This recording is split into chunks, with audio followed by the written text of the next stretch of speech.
Assalamualaikum warahmatullahi wabarakatuh. Halo teman-teman praktikan Laboratorium Sistem Informasi Manajemen 2024. Selamat datang di modul 1 BPMN. Di sini aku akan menjelaskan mengenai apa saja yang akan kita pelajari di modul 1 ini. Untuk tujuan praktikum dari modul 1 sendiri ada 3, yaitu yang pertama, memahami dan mengetahui penggunaan elemen dasar pemodelan pada BPMN. Yang kedua, membuat BPMN dengan menggunakan bantuan software Visual Paradigm. Dan yang ketiga, mengetahui bagaimana pengaplikasian BPMN dalam bidang industri. BPMN sendiri merupakan singkatan dari Business Process Modeling Notation, yaitu merupakan sebuah model yang dapat menggambarkan sebuah bisnis proses diagram yang didasarkan kepada sebuah teknik alur diagram. Kemudian dirangkai menjadi model-model grafis dari aktivitas bisnis, di mana proses-prosesnya dan alurnya dapat mendefinisikan urutan proses tersebut. Pemodelan bisnis dilakukan untuk melakukan evaluasi dan juga melakukan improvisasi proses bisnis pada masa yang akan datang. Tujuan dari BPMN sendiri yaitu untuk menyediakan notasi yang mudah dimengerti oleh semua pengguna bisnis, mulai dari analis bisnis yang membuat rancangan awal proses hingga pengembang teknis yang bertanggung jawab menerapkan teknologi yang akan melakukan proses tersebut, dan akhirnya kepada pelaku bisnis yang akan mengelola dan memantau proses tersebut. Untuk kelebihan dari BUMN sendiri, yang pertama yaitu standar sintaksnya telah didefinisikan dengan baik. Yang kedua, BPMN didukung oleh sebagian besar alat pemodelan yang memudahkan untuk berbagi dan mengeditnya. Dan yang ketiga, BPMN berorientasi dalam bisnis dan teknis sehingga dapat membantu proses pengembangan bisnis secara digitalisasi, baik itu menggunakan website maupun aplikasi. Untuk elemen BPMN yang pertama itu ada event, merupakan sesuatu yang terjadi selama jalannya proses atau koreografi yang mempengaruhi aliran model dan biasanya memiliki penyebab atau dampak. Yang kedua ada aktivitas, yaitu merupakan sebuah istilah umum yang digunakan untuk suatu kegiatan yang memperlihatkan perusahaan melakukan proses. Yang kedua ada gateway yang digunakan untuk mengontrol perbedaan pada konvergensi dari urutan arus dalam proses yang akan menentukan percabangan, forking, penggabungan, dan penggabungan jalur. Kemudian selanjutnya ada sequence flow yang merupakan sebuah arus urutan yang digunakan untuk menunjukkan urutan kegiatan yang akan dilakukan dalam proses. Yang selanjutnya ada message flow digunakan untuk menunjukkan aliran pesan antara dua pelaku yang telah dipersiapkan untuk mengirim dan menerima mereka. Selanjutnya ada association yang digunakan untuk menghubungkan informasi dan artefak dengan elemen WPMN grafis. Selanjutnya ada pool, merupakan representasi grafis dari pelaku atau peserta kolaborasi, di mana hal ini juga bertindak sebagai swim lane dan wadah grafis untuk partisi suatu set kegiatan dari pools lain. Lalu ada objek data, di mana ini memberikan informasi tentang kegiatan apa yang perlu diadakan atau apa yang mereka hasilkan. Kemudian, manfaat penerapan BPMN sendiri yang pertama yaitu sebagai model pengembangan SOP, Sistem Informasi Perusahaan. Yang kedua, sebagai bahan evaluasi hasil penerapan Sistem Informasi Perusahaan. Yang ketiga, sebagai sarana komunikasi proses yang lebih sederhana dan interaktif. Yang keempat, sebagai bahan membantu proses analisa pemecahan masalah. Dan yang kelima, sebagai rancangan awal pembuatan website dan aplikasi operasional, administrasi, maupun pemasaran pada perusahaan. Visual Paradigm sendiri merupakan sebuah aplikasi untuk merancang sebuah aplikasi atau yang biasa disebut aplikasi rekayasa perangkat lunak, di mana dengan Visual Paradigm, sebuah aplikasi dapat digambarkan dalam sebuah rancangan aplikasi, dalam sebuah rancangan simbol dan gambar tanpa coding yang menjelaskan bagaimana aplikasi tersebut akan berjalan setelah selesai nantinya. Untuk keunggulan dari Visual Paradigm sendiri, yaitu dapat dilihat dari tools yang disediakan, di mana tools di dalam Enterprise Edition Visual Paradigm dapat membantu perancangan informasi antara lain BPMN Tool, UMN Tool, dan SysMN Tool. Visual Paradigm sendiri memudahkan pengguna dalam merancang sistem berbasis objek-oriented karena di dalamnya terdapat banyak tools yang dapat membantu perancangan sistem informasi dari pembuatan diagram sampai perancangan interface. Sekian penjelasan mengenai modul satu dari aku. Jangan lupa untuk menonton video penjelasan studi kasus di link Drive yang sudah disediakan ya. Terima kasih sudah menonton. Oke, untuk studi kasus yang kita ambil dari satu ini berkaitan tentang di mana sebuah perusahaan kuliner mempunyai keinginan untuk meningkatkan daya saingnya di pasar dunia kuliner dengan menerapkan teknologi pemesanan berbasis website. Sebelum mengembangkan website bersedia, perusahaan ini perlu membuat model alur proses pemesanan makanan untuk memahami langkah-langkahnya dengan lebih baik. Dan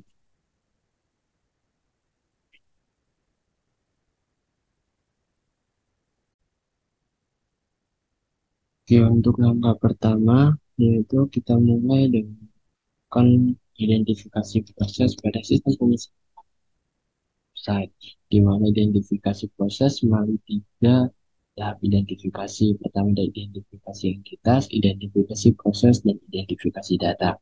Identifikasi entitas di sini disebutkan terdapat empat entitas, yaitu entitas customer, staff, chef, dan delivery. Sedangkan identitas proses ini untuk identitas customer, dia melakukan proses seputar pemilihan menu, pemesanan menu, kemudian fitur chat dan pembayaran menu peserta makan. Sedangkan untuk staff, di sini melakukan proses berupa menerima pesanan dan berlaku sebagai customer service untuk menunjang fitur chat. Kemudian untuk yang ketiga, eh, untuk chef, di sini dia memiliki proses memasak, memanggang, dan membakar. Sedangkan untuk delivery, sini meliputi proses mengirimkan menu dan menerima pembayaran. Di dalam identifikasi data, untuk entitas customer di sini meliputi data form pemesanan menu dan menu masakan. Untuk data untuk staff, yaitu ada data pemesanan yang masuk, kemudian identifikasi data untuk chef, yaitu ada resep menu masak, resep menu makanan, dan juga untuk yang untuk delivery di sini ada data tentang data pemesanan. Oke, selanjutnya kita akan lanjut pada proses pemodelan dengan menggunakan BPMN 2.0 pada aplikasi visual pada Google.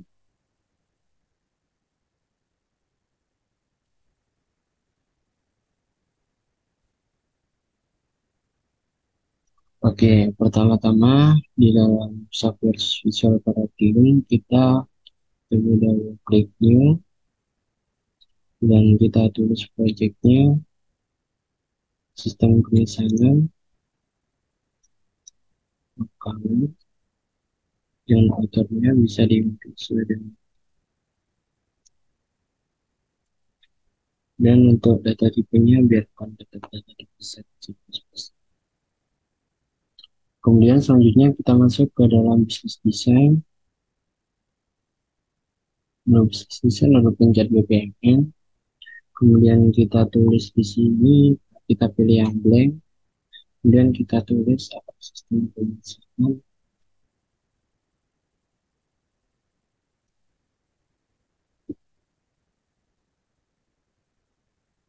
makanan sel dalam pizza.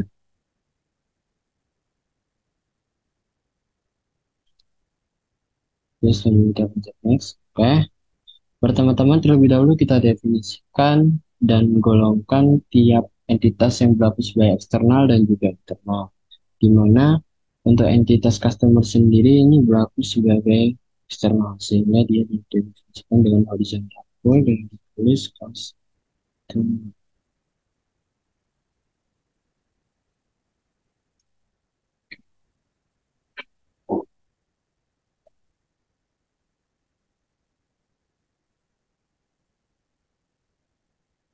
Kemudian untuk yang entitas internal karena ada beberapa entitas, jadi kita pakai yang lain dengan menambahkan 3 line.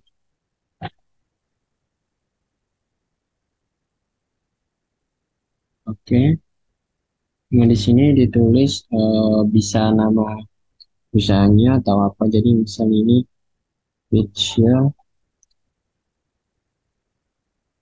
Pizza Company, pizza junk food. Hmm. Oke, untuk lainnya di sini bisa diganti. Yang pertama, hubungan yang paling dekat dengan customer adalah staff, atau bisa diganti dengan kasir, staff atau kasir. Oke, kemudian untuk yang lain kedua ini antara staff dengan kasir yang menerima otomatis akan melakukan proses pembuatan makanannya pada chef. Oke, setelah chef di sini ada yang berlaku sebagai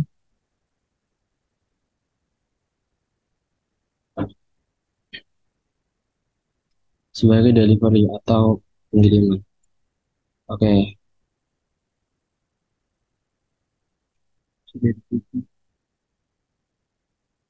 oke. Nah, pertama-tama sistem pemesanan makanan akan dimulai dengan start event. Di mana start eventnya ini ditandai dengan suatu kejadian bahwa suatu pelanggan merasakan kelaparan.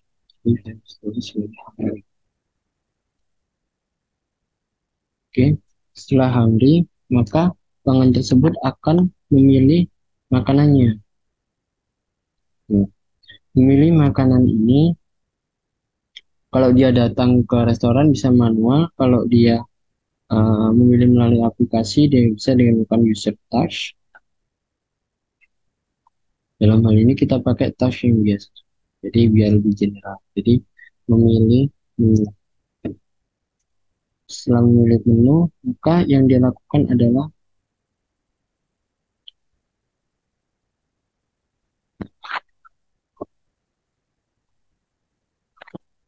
memesan memesan pizza.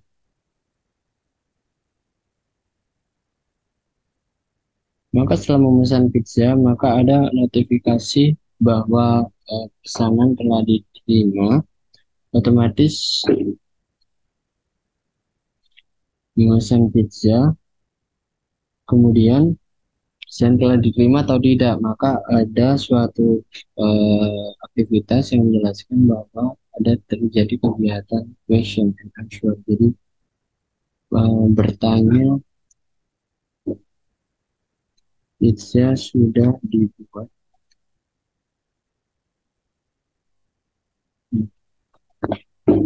Setelah sudah benar pizza sudah dibuat, jika sudah maka dia otomatis akan melakukan pembayaran pesanan.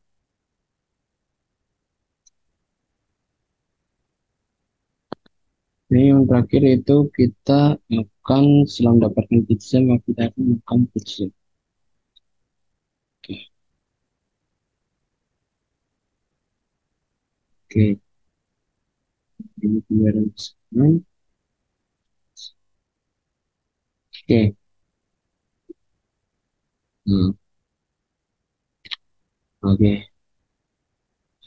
Adanya pemilihan menu dan memesan pizza maka akan memberi notif ada di sini bahwa ada menu yang datang, ada pesanan diterima.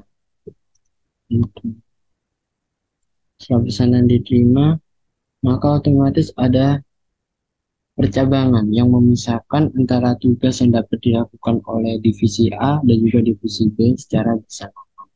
Jadi kita menggunakan dan gateway yang dan sini kita tulis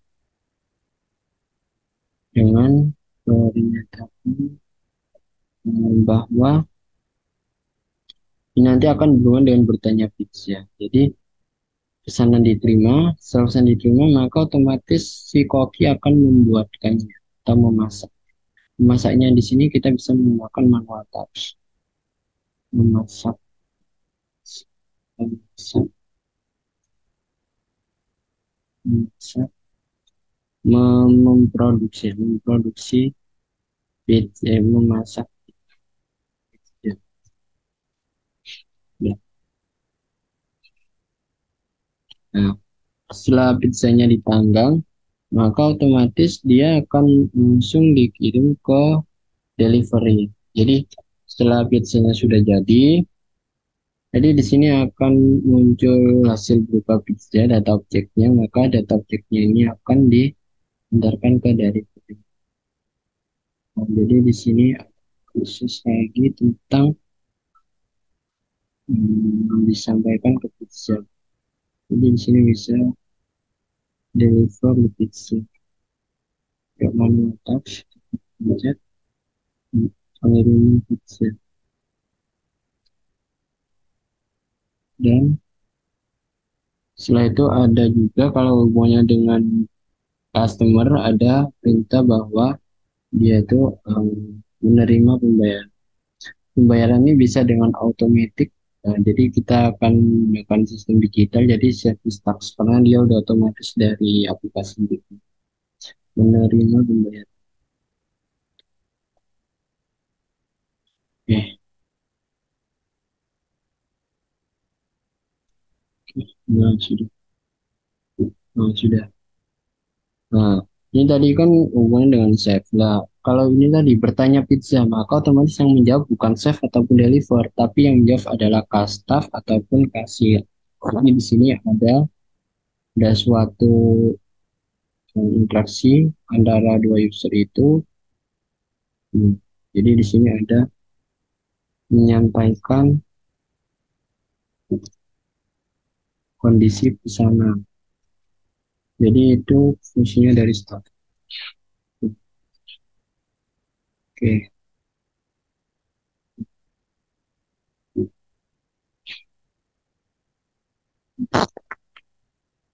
di di sini.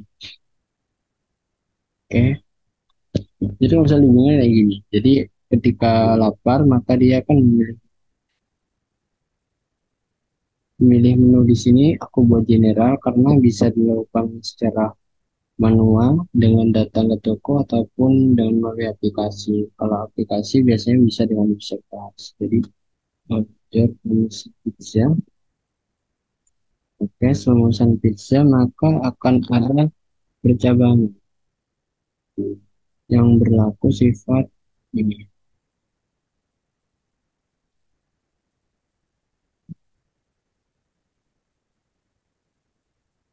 Ini XOR event based exclusive decision. Kenapa? Karena ini nanti akan membagi beberapa event.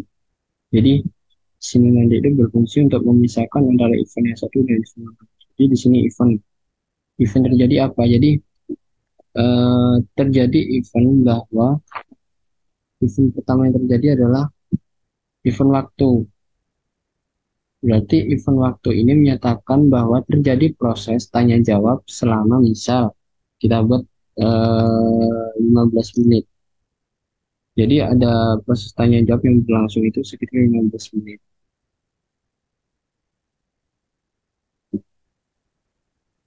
Nah, dan yang nantinya itu akan dijawab oleh stafnya. Kemudian setelah 30 menit, maka di sini ada gateway. Gateway ini or lagi, oke. B, sini ada skip, sini. Jadi di sini ada pizza receipt. Receipt. Ini ada pizza receipt code. Jadi di sini bisa pakai kejadian di mana ada pesan bahwa eh, pizza telah diterima. Jadi ini sistemnya COD ya. Ini jangan pakai pesan. Jadi kita pakai yang event intermediate event biasa saja. Karena bukan pesan harus. Dia itu intermediate event. Pizza diterima. Jadi ada kondisi fisik pizzanya. Kemudian dilakukan proses pembayaran pesanan dan selanjutnya memakan. Jadi dari memesan pizza masuk ke dalam gateway 2. Gateway 2 akan masuk ke dalam membutuhkan waktu berapa lama untuk bertanya. Setelah bertanya, bertanya pizza sudah dibuat. Setelah itu dia bakal dikembalikan lagi ke gateway 2.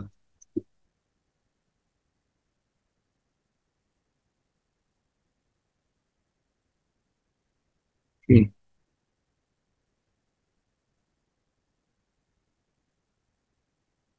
nah, ke gateway 2.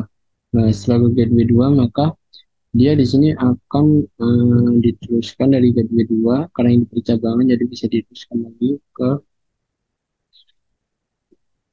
pizza diterima.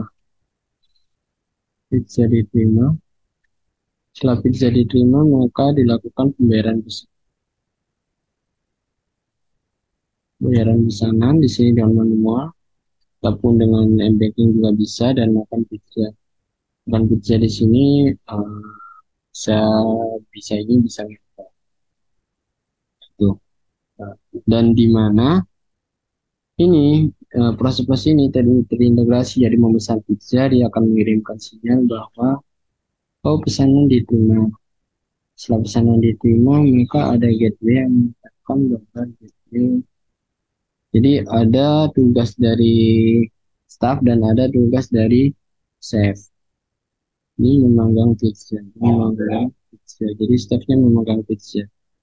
Setelah chefnya memegang pizza, maka otomatis pizza tersebut akan jadi pizza dong. Maka otomatis ada data objek tentang pizza. Sudah, sudah siap. Pizza sudah siap. Oh iya, pizza. Pizza. Oke, ini ada hubungannya dengan pizza. Oke, ini dimasukkan kembali ke mengirim pizza. Pengiriman pizza. Pengiriman pizza oleh delivery. Dengan delivery akan menerima pembayaran ketika customer sudah membayar. Jadi di sini ini juga menerima pembayaran. Oke, jadi ketika customer sudah membayar, jadi membayar pesanan ini nanti akan mengirimkan pesan bahwa menerima pembayaran. Jadi ini ada teks ini, ada kayak nota, semacam nota, dan notanya ini nanti itu jadi nah, di sini akan menghasilkan nota, nota pesan, eh,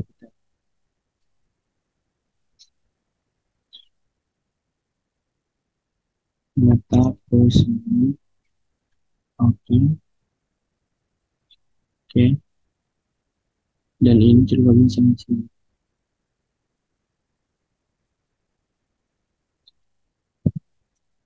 oke. Kemudian untuk kiriman pizza, oke, isi payment. Sini ada dua interaksi, yaitu ada interaksi ini adalah berupa proses eh, penerimaan, pengiriman. Ini nanti akan mengirimkan apa? Berupa nota. Oke. Nota tadi di sini bakal ngirim berupa money atau uang.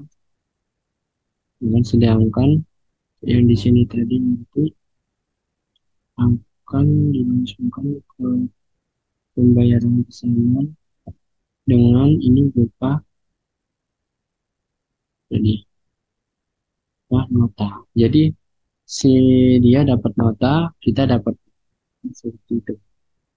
Nah, setelah pizza diterima, ini dihubungkan dengan kiriman pizza. Jadi kiriman pizza dinyatakan pizza sudah diterima. Pizza diterima. Oke, sudah. Nah, jadi seperti ini konsepnya. Nah, dengan ini menyampaikan kondisi, menyampaikan kondisi pesanan, misalnya kondisi pesanan ini,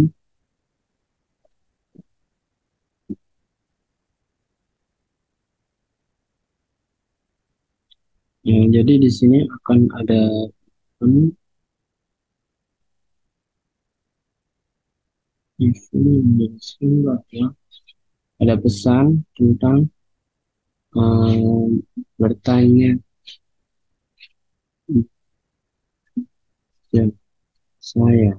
Oke, ini ini yang kemudian tabungkan dengan di mana kondisi pizza saya, di mana pizza saya. Oke, di mana pizza saya dihubungkan dengan menyampaikan kondisi pesanan.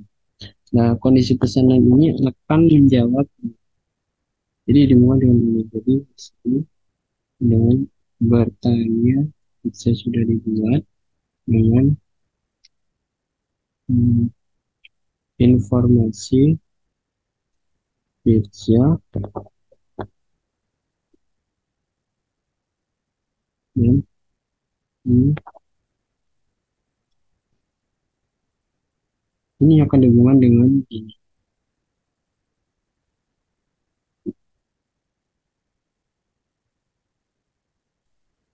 Pizza di mana hmm, sesuai dengan fungsi ini artinya dia itu bertanya. Jadi dan itu bertanya, bertanya. Udah. Nah, setelah itu ketika sudah memenuhi kondisi pesan, maka dia akan balik lagi ke jalur sini, di mana pizza. Nah, seperti ini konsepnya. Nah,